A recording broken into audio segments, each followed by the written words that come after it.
Kinabahan ako sa nakita ko mga ka-on calls. Yan, nagpalpitate yung aking video. Joints oil malala to mga ka-on calls. Ayan. So, ginawa namin dito, backlash ang head cylinder mga ka-on calls.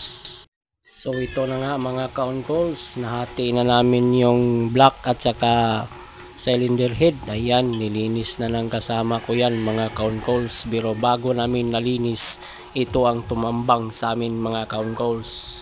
So ito yung tumambang na surprise sa amin mga ka-on calls. Bago namin nilinisan yung buong cylinder head, yung motor jacket muna ang aming inuna para ma-check namin. So iyon ang aming surprise nga nakita. Malaking butas sa motor jacket.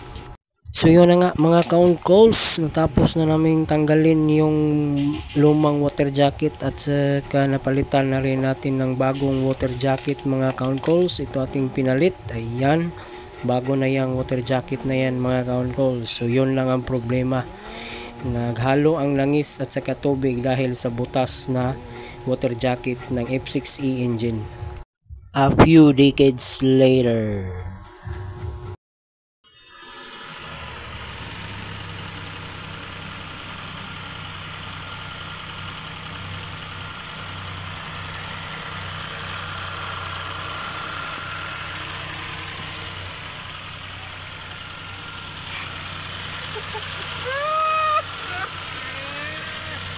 Thank you for watching mga ka-on calls. See you sa next rescue.